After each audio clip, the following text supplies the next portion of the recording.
5ನೇ ತಾರೀಕು ನಮ್ಮ ನಾಯಕರಾದಂಥ ರಾಹುಲ್ ಗಾಂಧಿಯವರು ಬೆಂಗಳೂರಿಗೆ ಬರ್ತಾ ಇದ್ದಾರೆ. ಉದ್ದೇಶ ಏನು, ಎಲೆಕ್ಷನ್ ಕಮಿಷನ್ನವರು ಕಳೆದ ಚುನಾವಣೆಯಲ್ಲಿ ಅನೇಕ ಕಂಪ್ಲೇಂಟ್ಸ್ಗಳು ಕೂಡ ಬಂದಿರತಕ್ಕಂಥದ್ದು. ಇಡೀ ದೇಶದಲ್ಲಿ ಒಂದು ರೀತಿಯಲ್ಲಿ ಆ ಕಂಪ್ಲೇಂಟ್ಸ್ಗಳನ್ನು ಸರಿಯಾಗಿ ಗಮನ ಹರಿಸಿಲ್ಲ.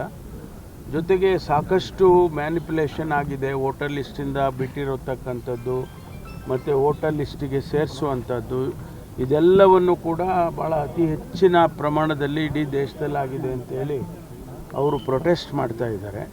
ಬೆಂಗಳೂರಿನಲ್ಲೂ ಕೂಡ, ಕರ್ನಾಟಕದಲ್ಲಿ ಅನೇಕ ಕ್ಷೇತ್ರಗಳಲ್ಲಿ ಅಂಥ ಘಟನೆಗಳು ನಡೆದಿದೆ ಅಂಥೇಳಿ ಬೆಂಗಳೂರಿನಲ್ಲೂ ಕೂಡ ಪ್ರತಿಭಟನೆ ಮಾಡಿ ಎಲೆಕ್ಷನ್ ಕಮಿಷನ್ಗೆ ಮೆಮೊರಾಂಡಮ್ ಕೊಡಬೇಕು ಅಂತ ಹೇಳಿ ಬರ್ತಾ ಇದ್ದಾರೆ.